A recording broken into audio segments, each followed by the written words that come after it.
Hello my dear student, welcome to agri power Jaipur. और आज का जो है स्टैटिक्स के क्वेश्चंस हैं। इससे पहले भी मैं स्टैटिक्स के काफ़ी क्वेश्चंस डाल चुका हूं और मेनली जिसमें भी आपके सिलेबस में आता है, जैसे आपको पता हो तो डब्ल्यू जो आरपीएससी डब्ल्यू है उसमें भी है, एओ में भी है, आपके एफएसओ में भी है, प्री पीजी में भी है। थोड़ा प्री पीजी का जो लेवल है वो थोड़ा हैवी रहता है, बाकी सभी एग्जाम में जो है ये क्वेश्चंस जो है डायरेक्ट पूछे जाते हैं। पहला क्या क्वेश्चन है, in a component bar diagram the length of bar. आपको पता हो तो आपने पढ़ा होगा, तो वार डायग्राम जो है इस प्रकार से जो है आपने पढ़े होंगे, ये इस प्रकार से जो रहते हैं, है ना। तो इसमें क्या रहती है, लेंथ ऑफ द वार जो है वो किस पर है, will be same for all. यदि सभी हम जो है वेरिएबल लेते हैं तो उनके लिए क्या हम सभी सेम है। ये जो वार लेंथ ऑफ वार जो रहती है, depend on total will not be same. तो ये देखो, ये डिपेंड करता है टोटल पर। जो वाइड डायग्राम का जो लेंथ है वो डिपेंड करता है टोटल पर कि भाई टोटल कितना है। जैसे कई बार जैसे कोई यूनिट है, कोई 5 है, कोई 10 है, इस प्रकार से जो है, अब 10 है तो इसका डायग्राम थोड़ा बड़ा हो जाएगा, इस टाइप से इसकी जो लेंथ है वो थोड़ी बड़ी हो जाएगी, ठीक है। इस टाइप से जो है ये ध्यान रखें। तो ये देखो इस टाइप का रहता है बार डायग्राम जो है, ये रहता है कंपोनेंट वार डायग्राम। देखो, है ना, इसमें मेनली क्या कहा गया है, कंपोनेंट, ये ध्यान रखें। क्योंकि बार डायग्राम जब आप पढ़ोगे तो बार डायग्राम जो है कई प्रकार के होते हैं, उसमें से एक टाइप होता है वायर डायग्राम का, वो रहता है कंपोनेंट। ध्यान रखें क्या रहता है, कंपोनेंट वायर डायग्राम रहता है। और कंपोनेंट वायर डायग्राम जो है किस टाइप का रहता है, ये देखिए इस टाइप का रहता है, ये कंपोनेंट वायर डायग्राम होता है। इसी में जैसे आप देखो जो है ये सेल्स हैं, जैसे कोई इसमें एग्जांपल लिया हुआ है कि अमाउंट ऑफ रुपीज़ में और ईयर्स में, ये आपका कंपोनेंट है। और कंपोनेंट में मतलब ये है कि कोई भी 2 या 3 चीज़ें जो एक ही चीज़ से रिलेटेड है, जैसे कोई नेट प्रॉफिट, ग्रॉस प्रॉफिट और सेल्स, उसको एक सिंगल बायोडायग्राम में जो है शो किया हुआ है। और एट प्रेजेंट टाइम पर मतलब जैसे 1977 में जो है कोई भी चीज़ मान लो, कोई भी चीज़ की सेल कितनी हुई, सेल इतनी हुई, उस सेल में से इतना जो है क्या हुआ, प्रॉफिट हुआ, ग्रॉस प्रॉफिट हुआ, और इतना क्या हुआ, नेट प्रॉफिट हुआ। तो ये जो कंपोनेंट के तौर पर जो दिया गया है, जो रिप्रेजेंट किया जाता है, ये आपका कंपोनेंट डायग्राम होता है, ठीक है, ये ध्यान रखें। Question number 2, the length of the war will be same for all category इन। अब देखो, जो बार डायग्राम होते हैं वो काफ़ी टाइप्स के होते हैं, जैसे मल्टीपल बार डायग्राम होता है, कंपोनेंट मैंने अभी आपको बता दिया था, परसेंटेज डायग्राम, बार डायग्राम, तो ये कई प्रकार के होते हैं। तो उसमें से आपको बताना है कि जो length of the war diagram will be same, इसका मतलब ये क्या कहना चाह रहा है कि ऐसा कौन सा बार डायग्राम है जिसकी जो लेंथ है, जैसे ये मान लो ये जो लेंथ है वो सेम है, सब में सेम रहेगी। कौन से बार डायग्राम में रहेगी, ये देखो, ये लेंथ यहाँ से यहाँ तक है ना, ये जो है ना, ये लेंथ है, ये क्या है, लेंथ है। तो ये पूछना चाह रहा है कि सभी कैटेगरी में सभी जो है लेंथ सेम रहेगी, कौन सा वो बार डायग्राम होता है, तो ये होता है परसेंटेज बार डायग्राम। देखो जब आप पढ़ोगे बार डायग्राम को तब आपको और क्लियर होगा, है ना। देखो परसेंटेज बार डायग्राम जो है इस टाइप का होता है कि क्योंकि कोई भी चीज़ परसेंटेज क्या होती है, परसेंटेज हमेशा 100% होती है। अब उसको 100% मान लिया, अब 100% में से सेल कितनी हुई, ग्रॉस प्रॉफिट कितना हुआ, नेट प्रॉफिट कितना हुआ, जैसे हमने लास्ट उसमें एग्जाम्पल लिया था, एक तो कंपोनेंट के तौर पर इसको दर्शाया था, और अब है ये परसेंटेज, और परसेंटेज 100% होती है। अब इस 100% में से दर्शाती है भाई सेल्स जो है कितनी हो गई, ये लगभग 65 के समथिंग हुई है, तो इसको परसेंटेज में रिप्रेजेंट कर दिया। परसेंटेज 100 होता है, तो इसका मतलब हम कह सकते हैं कि लेंथ जो रहती है, इस यही तो कहना चाह रहा है कि सभी जितनी भी ऑल कैटेगरी आप ले रहे हो उसमें लेंथ ऑफ बार जो है वो सेम रहेगी, तो ये आपका परसेंटेज बार डायग्राम होता है, ठीक है, हो गया। क्वेश्चन नंबर 3, बहुत अच्छा प्यारा क्वेश्चन है। देखो आरपीएससी डब्ल्यूटी जो टेस्ट सीरीज आप लेना चाह रहे हैं तो आप लीजिए, और मैं तो कह रहा हूँ कि यदि आप तैयारी कर रहे हैं किसी भी एग्जाम की तो भी आप टेस्ट सीरीज लीजिए, सभी एग्जाम में ये क्वेश्चंस आते हैं। Coefficient of variation is computed by one of the following formula if standard deviation, ये स्टैंडर्ड डेविएशन जो है यहाँ पर दर्शाया गया है रो, ये थोड़ा छोटा है जो दिखाई नहीं दे रहा है, ये रो है ना, सॉरी सिग्मा, और mean value of the population is x bar, ये यहाँ पर एक्स बार, यानी कि यहाँ पर जो मीन वैल्यू है वो क्या है, एक्स बार है, और स्टैंडर्ड डेविएशन क्या है, सिग्मा है। तो आपको बताना है कोएफिशिएंट ऑफ वेरिएशन का फॉर्मूला क्या रहता है। तो आपको पता होना चाहिए कि कोएफिशिएंट ऑफ वेरिएशन का फॉर्मूला क्या होता है। जो स्टैंडर्ड डेविएशन क्या रहता है भाई, standard deviation divided by mean into 100। अब स्टैंडर्ड डेविएशन कितना है, ये सॉरी इसको रिप्रेजेंट किससे किया है, सिग्मा, इसे किया है सिग्मा से, और इसको मीन को एक्स बार से। तो ध्यान रखें, तो ये आपका क्या रहेगा भाई, कोएफिशिएंट ऑफ वेरिएशन हो जाएगा। Question number 4, the average plant height can be calculated by arithmetic mean, mode, median, geometric mean. तो देखो जो एवरेज प्लांट हाइट है ये आपको याद करना पड़ेगा कि अरिथमेटिक मीन के द्वारा जो है एवरेज प्लांट हाइट जो रहती है उसको कैलकुलेट किया जाता है, और मेनली इसको एवरेज मीन भी कह देते हैं। जो अरिथमेटिक मीन होता है इसको एवरेज मीन कह देते हैं, क्योंकि भाई अरिथमेटिक मीन क्या होता है, कोई भी जो वैल्यूज आपको जो वेरिएबल्स दिए हुए रहते हैं उनका आपको मीन निकालना है। जैसे कोई भी संख्या दे के रखी है आपको 1 2 3 4 5, ये कोई संख्या है, इनका भाई एवरेज निकालो या अरिथमेटिक मीन निकालो। तो क्या रहेगा, 1 + 2 + 3 + 4 + 5 डिवाइडेड बाई नंबर ऑफ जो है ऑब्जर्वेशंस या नंबर ऑफ वेरिएबल्स कितने 5 हैं, तो ये आपके आ जाएगा। Question number 5, in a normal distribution of data. देखो यहाँ पर बात हो रही है नॉर्मल डिस्ट्रीब्यूशन की, और जब नॉर्मल डिस्ट्रीब्यूशन होता है तो ये पूछना चाह रहा है कि जो मीन, मोड और मीडियन इसमें क्या कोरिलेशन होगा, इनमें रिलेशन क्या होगा, ये पूछना चाह रहा है। यदि देखो नॉर्मल डिस्ट्रीब्यूशन है तो भाई आपका जो मीन है, मोड है और मीडियन है ये आपका इक्वल रहेगा। ये ध्यान रखें, ये वेरी वेरी इंपॉर्टेंट है भाई। जब आपका नॉर्मल डिस्ट्रीब्यूशन है तो मीन, मोड और मीडियन ये क्या रहेंगे प्यारे विद्यार्थियों, ये इक्वल रहेंगे। लेकिन यदि यहाँ पर आपके पूछा जाए एसिमेट्रिकल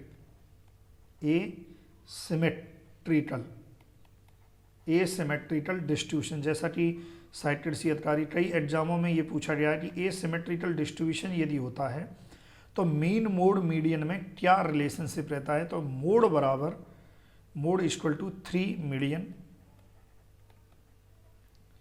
-2 मीन, ये रिलेशनशिप रहता है एसिमेट्रिकल में। जबकि नॉर्मल डिस्ट्रीब्यूशन बोलो या सिमेट्रिकल बोलो तो इसमें जो है आपका मीन, मोड और मीडियन क्या होता है, ये इक्वल होते हैं। ये आपको ध्यान रखना है, क्या होते हैं, इक्वल होते हैं। Question number 6, the value of variable which utters most frequently. देखो मोस्ट फ्रिक्वेंटली पूछा है कि भाई सबसे ज़्यादा मोस्ट फ्रिक्वेंटली जो है आपको देखने को मिलती है, तो उसे हम क्या कहते हैं, उसे हम कहते हैं मोड। जैसे कोई भी वैल्यू आपको देते रखिए 9 9 10 20 फिर 9 फिर 5, अब ये कोई वैल्यू है तो आपसे इसका पूछ लिया जाए कि बताइए मोड क्या होगा। तो मोड होगा आपका मोस्ट फ्रिक्वेंटली वैल्यू जो रहती है। मोस्ट फ्रिक्वेंटली मतलब देखो आप 9 कितनी बार आया, 3 बार, सबसे ज़्यादा बार यही आपको देखने को मिला है। तो इसका मतलब इसका जो मोड होगा वो क्या होगा, 9 होगा। तो हम कह सकते हैं मोड क्या होता है, मोड इज मोस्ट फ्रिक्वेंटली जो है वेरिएबल रहता है, ये ध्यान रखें। अब क्वेश्चन नंबर 7 क्या कह रहा है कि वेरिएंस क्या होता है ये आपको बताना है। तो वेरिएंस क्या होता है कि वेरिएंस होता है स्क्वायर ऑफ स्टैंडर्ड डेविएशन, यानी कि वेरिएंस बराबर क्या होता है, वेरिएंस बराबर स्क्वायर ऑफ जो है स्टैंडर्ड डेविएशन, यही रहता है। अब आपसे पूछ रहे भाई standard deviation equal to under variance, है ना, ये ध्यान रखना। देखो कोएफिशिएंट ऑफ वेरिएंस अलग होता है और वेरिएंस अलग होता है, ये ध्यान रखें, ठीक है। तो इसका जो आंसर है वो क्या जाएगा, डी जाएगा। क्वेश्चन नंबर 8, बहुत प्यारा क्वेश्चन है कि the relationship between arithmetic mean, harmonic mean और जियोमेट्रिक मीन। अब आपसे ये पूछा गया है कि भाई देखो, यहाँ पर जियोमेट्रिक मीन को जी से रिप्रेजेंट किया गया है, अरिथमेटिक मीन को ए से रिप्रेजेंट किया गया है और हार्मोनिक मीन को एच से रिप्रेजेंट किया गया है। ये आपको बताना है। तो इसका जो रहेगा रिलेशनशिप वो क्या रहेगा, जियोमेट्रिक मीन, देखो दो तीन रिलेशनशिप हैं, जियोमेट्रिक मीन का whole square equal to arithmetic mean into आपके हार्मोनिक मीन। इसका जो आंसर है ये जाएगा। अब देखो कई रिलेशनशिप देखने को मिलते हैं, जैसे आपको एक रिलेशनशिप पूछा जाता है कि कौन सा ग्रेटर देन होता है, तो अरिथमेटिक मीन आपका जो है बड़ा होता है जनरली देखा जाए तो, और ये एक रिलेशनशिप ये भी आपको देखने को मिलता है। ठीक है, ये ध्यान रखें आप। चलिए अगला देखते हैं। देखो ये आपके वो प्रॉपर्टीज, इनके सबके बारे में जो है प्रॉपर्टीज आपको पढ़नी पड़ेंगी, ये ध्यान रखें। आपको क्या है, इनकी जो प्रॉपर्टीज हैं वो आपको पढ़नी पड़ेंगी, तभी आपको ये चीज़ें जो है क्लियर हो पाएंगी परफेक्ट वे में। ये आपको ध्यान रखना है। ठीक है, चलिए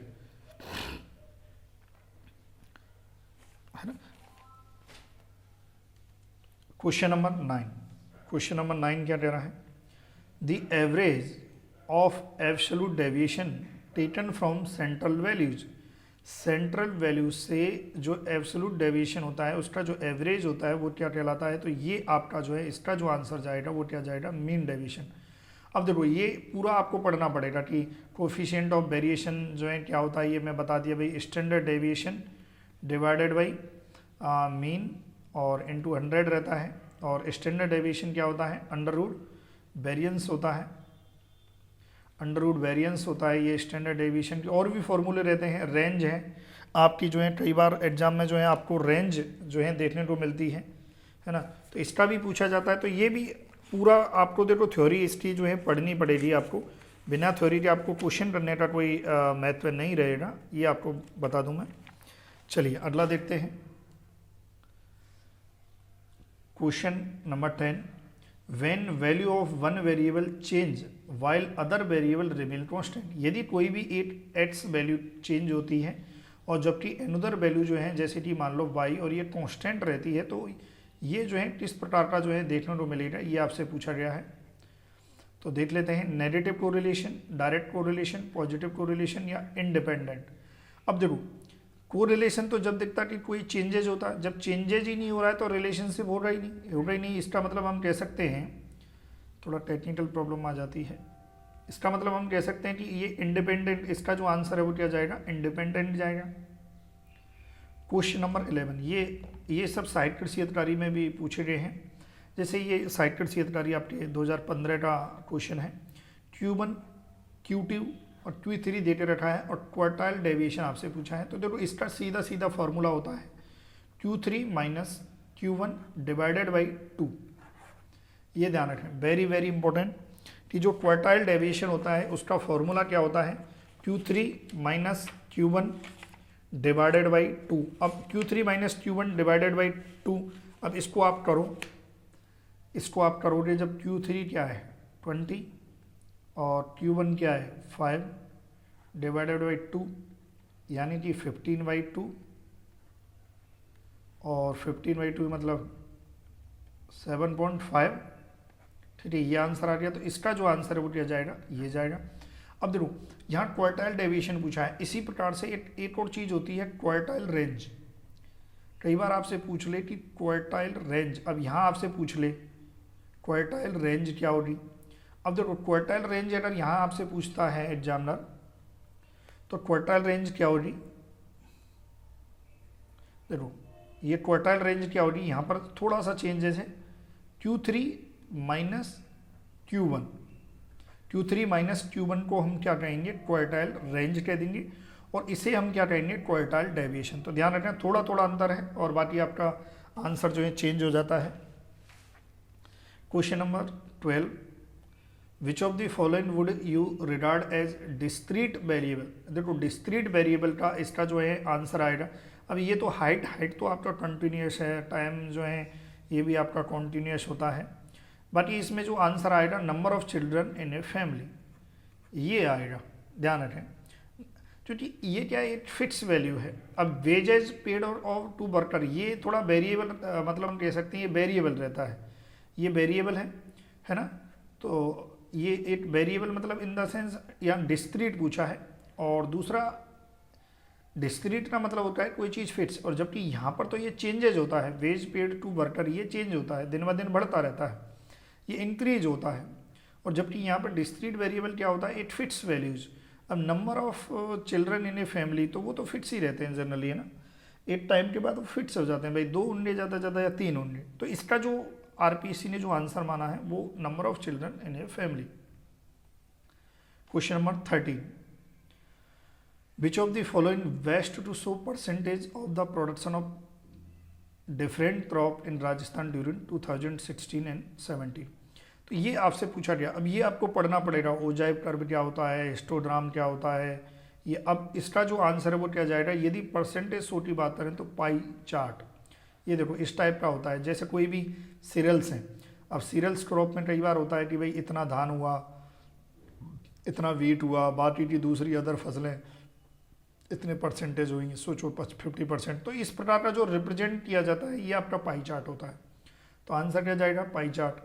और पाई चार्ट एक चीज़ याद रखना, पाई चार्ट जो है इसको हम 2 डायमेंशनल कहते हैं, 2 डायमेंशनल, है ना। जो बार डायग्राम होता है वो 1 डायमेंशनल होता है।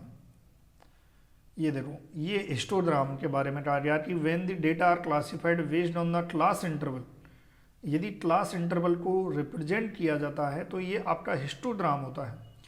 देखो आपसे पूछ लिया जाए कि व्हेन जो डेटा होता है, डेटा 12 मान लो, 10 to 12, फिर 10 to 20, 20 to 30, 30 to 40, ये क्या हो गया, ये इंटरवल्स हो गए, क्लास इंटरवल हो गए। इसको रिप्रेजेंट करना है तो हिस्टोग्राम से रिप्रेजेंट किया जाए। तो हिस्टोग्राम की तरह, मतलब ये वाई डायग्राम की तरह सिंपल होता है हिस्टोग्राम, है ना, ये ध्यान रखें।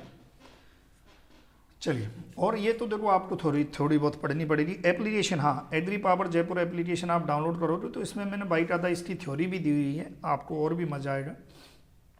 अगला क्वेश्चन है, the mean of 20 observation is 25। देखो आपकी कोई 20 कोई ऑब्जर्वेशंस हैं, 20 कोई वैल्यूज हैं, और उनका जो है कितना, आपका जो मीन है वो कितना है, 25 है। What will be the mean of new set observation if the 3 added to each observation. अब जितने भी 20 उस प्रत्येक 20 ईच ऑब्जर्वेशन में आप क्या कर रहे हो, +3 ऐड कर रहे हो। तो हमारा जो नियम है, जो इसकी जो प्रॉपर्टी है वो क्या कहती है, प्रॉपर्टी ये कहती है मीन कितना भी आप ऐड करें, तो जितना आप ऐड करेंगे तो मीन भी उतना ही ऐड हो जाएगा। तो ये आपका जो आंसर है वो क्या जाएगा, 28 आ जाएगा। तो इसका आंसर, अब देखो यहाँ पर ऐड की बात हो रही है, यहाँ पर बोल दें कि 3 घटा दिए हैं, है ना, 3 जो है उसमें से रिमूव कर दिए प्रत्येक में से, या मल्टीप्लाई कर दिए, तो उसी हिसाब से मीन जो है चेंज होता रहता है। लास्ट क्वेश्चन, बहुत प्यारा क्वेश्चन है ये, तो कई बार एग्जाम में जो है पूछा गया है। आपको टेस्ट सीरीज और ये सब ज्वाइन करना चाहिए, FSO का कोर्स भी उपलब्ध है, वो भी आपको ज्वाइन करना चाहिए। दी कोएफिशिएंट ऑफ रिलेशन एक्स और वाई। अब देखो यहाँ पर थोड़ा सा ये क्वेश्चन जो है करने लायक है बहुत, है ना। चलिए, ये कह रहा है कोएफिशिएंट ऑफ कोरिलेशन। अब ये फॉर्मूला जो है ये फॉर्मूला बेस्ड है भाई, है ना, ये फॉर्मूला बेस्ड है। पहले फॉर्मूला देखते हैं इसका फॉर्मूला। देखो फॉर्मूला क्या कह रहा है, आर वाई इक्वल टू, थोड़ा सा जो है R X Y equal to X Y divided by S X dot S, sorry ये बाई, यहाँ पर एस वाई, ये फॉर्मूला होता है। कोएफिशिएंट ऑफ वेरिएंस जब आप निकालते हो, तो कोवेरिएंस जब निकालते हो तो उसका फॉर्मूला जो है वो ये रहता है। अब बात करें यहाँ पर ये क्या वैल्यूज क्या रहती है, ये इम्पोर्टेंट होता है कि कौन सी वैल्यूज क्या है। तो इसमें पूछा क्या क्या है, दियर कोवेरिएंस, कोवेरिएंस इज 48, 4.8। अब देखो यहाँ पर फॉर्मूले में क्या चीज़ क्या रहती है वो एक बार हम लिख देते हैं। ये फॉर्मूला होता है, तो ऊपर की जो वैल्यू रहती है ये तो आपकी रहती है कोवेरिएंस, और कोवेरियंस जो है दे के रखा हुआ है ये रहा 4.8, ठीक है भाई 4.8 दे के रखा है। नीचे जो ये एस एक्स जो रहता है ये क्या रहता है स्टैंडर्ड डेविएशन, और ये जो रहता है ये क्या रहता है कोरिलेशनशिप, रिग्रेशन कोरिलेशनशिप भी जो आप पढ़ते हो वो ये आपका रहता है ना coefficient of era, coefficient of correlationship, ये आपका आर एक्स है। आ गया formula r x y is equal to s x y divided by S x into x y, जिसमें से आर एक्स बाई क्या होता है को एफिशिएंट ऑफ कोरिलेशन रहता है, एस एक्स बाई क्या रहता है और एस एक्स क्या रहता है ये स्टैंडर्ड डेविएशन होता है। ठीक है, यहाँ तक क्लियर है। अब देख लेते हैं क्या पूछा है, क्या क्या दिया हुआ है। अब देखो यहाँ पर क्या क्या दिया हुआ है, आर एक्स बाई यानी कि coefficient of correlation between X and Y ये दिया हुआ है 0.6, तो अपन वैल्यू पुट कर देते हैं 0.6। कोवेरियंस दिया गया, कोवेरियंस दिया हुआ है 4.8 कर दिया 4.8, ठीक है ये भाई 4.8 है। फिर आ जाओ आप वेरिएंस ऑफ एक्स, वेरिएंस, अब देखो यहाँ पर वेरिएंस दिया हुआ है, आपको क्या दिया हुआ है एक्स का वेरिएंस दिया हुआ है, और आपको पता है कि स्टैंडर्ड डेविएशन बराबर क्या होता है अंडर रूट वेरिएंस,